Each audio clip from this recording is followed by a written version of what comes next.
Bonjour et bienvenue. Aujourd'hui, on plonge dans un univers qui est bien plus qu'une religion. C'est une manière de voir le monde où le visible et l'invisible sont en dialogue constant. Tout à fait. On va explorer le vaudou haïtien, mais loin, très très loin des clichés. J'ai entre les mains un guide pratique, 7 lois, 7 jours, 7 rituels, et notre mission, c'est vraiment de comprendre comment ça fonctionne de l'intérieur. C'est ça. Comment on interagit avec ces figures centrales, les lois, et comment cette relation s'inscrit dans un rythme, celui de la semaine. On va essayer de saisir le pouls de cette pratique. Absolument. Et pour ça, il faut commencer par le cœur du réacteur, les lois. Il ne faut pas les voir comme des dieux au sens occidental du terme. D'accord. Ce sont plutôt des esprits, des forces de la nature, des intermédiaires entre nous les humains et la source de toute création. Une entité qu'on appelle Bondier ou le grand maître. Donc Bondier au-dessus de tout. Voilà. L'idée fondamentale, c'est que Bondier a créé le monde, mais ensuite il s'est retiré. Il est trop grand, trop lointain pour s'occuper de nos petites affaires. Les Loa, eux, ce sont un peu ses ministres, les interlocuteurs spécialisés. Chacun avec son domaine, j'imagine. Exactement. Chacun gère un aspect précis de l'existence. C'est donc un panthéon très organisé, mais je suppose que tout le monde ne s'adresse pas à eux de la même manière. Il y a différentes chapelles, si on peut dire. C'est ça. Il faut imaginer les rites comme des ambiances différentes pour parler aux esprits. Il y a 3 grands courants. Le rite Radha, c'est un peu comme une conversation posée, respectueuse, en famille. D'accord, plutôt calme. Oui, on honore des esprits bienveillants, souvent d'origine africaine. Et puis, il y a le rite Pétro. Là, on change complètement d'énergie. Ah oui, Le pétro, c'est le moment où on tape du poing sur la table. C'est l'énergie du feu, de la révolution, née dans la souffrance de l'esclavage à Haïti. Les lois pétro sont fougueux, exigeants, donc les rituels sont plus intenses. beaucoup plus. Et enfin, il y a le rite kongu, qui est plus centré sur la communauté, la fête, la célébration par le corps, par la musique. Alors là, il faut qu'on parle d'un truc qui, je pense, va en surprendre plus d'un. Le syncrétisme. Cette façon d'associer les lois avec les saints catholiques. C'est juste une façade, une sorte de camoufrage historique. Au départ, oui, c'était une stratégie de survie, purement et simplement. Pendant la période coloniale, les esclaves africains n'avaient pas le droit de pratiquer leur culte. Ils étaient forcés d'adopter le catholicisme. Exactement.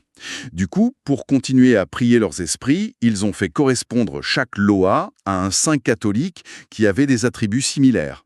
C'était une manière de prier leurs divinités au nez et à la barbe des maîtres. Une forme de résistance spirituelle incroyable. Totalement. Mais ce qui me frappe, c'est l'audace. Au-delà de la survie, est-ce que ce syncrétisme n'a pas fini par créer quelque chose de complètement nouveau? Une spiritualité où la Vierge Marie est aussi une guerrière féroce. C'est exactement ça. Ce qui n'était qu'un camouflage est devenu une fusion, une créolisation spirituelle. Ça a donné naissance à une vision du monde unique. Donnez-nous un exemple. Prenez Danbala, le grand serpent céleste, symbole de sagesse et de paix. Il est associé à Saint Patrick, celui qui, dans la légende, chasse les serpents d'Irlande. C'est fou. L'image du saint est devenue une porte d'entrée vers le loi. Ou encore Ogu, le loi guerrier, l'esprit du fer, associé à Saint Jacques le Majeur, toujours représenté en soldat. Je vois. Et l'exemple le plus puissant est sans doute Erzulie-Dantor, la mère protectrice, associée à la Vierge Noire de Czestochowa, qui est Notre-Dame du Perpétuel Secours en Haïti. Une mère, oui, mais une mère qui se bat. D'accord, donc on a les figures, on a le contexte, mais concrètement, comment on entre en contact avec ces forces? Le rituel est décrit en 7 étapes très précises. Est-ce que cette rigueur n'est pas un peu intimidante? C'est une crainte légitime. On a l'impression que si on se trompe sur un détail, tout peut mal tourner. Oui, mais il faut comprendre la logique derrière cette structure. Ce n'est pas une recette de cuisine magique, hein. C'est un processus pour créer une connexion respectueuse. Tout commence par la préparation de l'autel, un espace dédié, propre. Voilà, un espace propre, avec le vévé du Loa, son sceau, son symbole, ses couleurs, des bougies. C'est comme préparer la maison pour recevoir un invité d'honneur. Ensuite, on prépare les offrandes, ce que le Loa aime. Et c'est après qu'on commence à parler. Oui, mais pas n'importe comment. La 3e étape, c'est une prière d'ouverture, pour sacraliser l'espace. Puis vient l'invocation. On appelle le Loa par son nom avec un cœur ouvert. Ce n'est qu'ensuite qu'on formule sa demande. Claire et humble. Toujours. La 6e étape, c'est le don des offrandes, en remerciement. Et enfin, et ça c'est fondamental, la clôture. on remercie l'esprit et on ferme la porte. D'accord. D'ailleurs, un détail qui en dit long, on ne souffle jamais les bougies, on les éteint avec les doigts ou un éteignoir. Souffler, c'est disperser l'énergie, l'éteindre, c'est la préserver. On sent bien que ce n'est pas quelque chose à prendre à la légère. Il y a des avertissements très clairs sur la posture à adopter, ce n'est pas un jeu. Absolument pas. Les points soulevés sont clairs. Le respect des traditions, la sincérité des intentions et un point très moderne et essentiel, éviter l'appropriation culturelle. Ah, ça c'est important. On nous rappelle que le vaudou est l'âme du peuple haïtien, né de sa souffrance et de sa résilience. L'approcher en touriste spirituel, en picorant ce qui nous arrange, est un manque de respect profond. Il faut l'aborder avec humilité. Ok, donc on a les règles du jeu, les étapes à suivre, mais concrètement, à quoi ça ressemble au quotidien? Si on se réveille un lundi matin, dans cette tradition, à qui on s'adresse et pourquoi? Le lundi, c'est le jour de Papa Léba. C'est le premier interlocuteur, toujours. Il faut l'imaginer comme le gardien de toutes les portes, de tous les carrefours, physiques comme spirituels. La clé, en quelque sorte. C'est la clé qui ouvre la communication entre notre monde et celui des esprits. Sans son accord, aucune conversation n'est possible. On l'invoque donc en premier dans n'importe quel rituel. Et à quoi il ressemble? C'est une figure de vieillard sage, appuyé sur sa canne. On lui offre des choses simples. Du maïs grillé, du café, un peu de rhum. Sa couleur est le rouge. Son vévé, c'est une croix, le carrefour par excellence. La porte est ouverte. On arrive au mardi.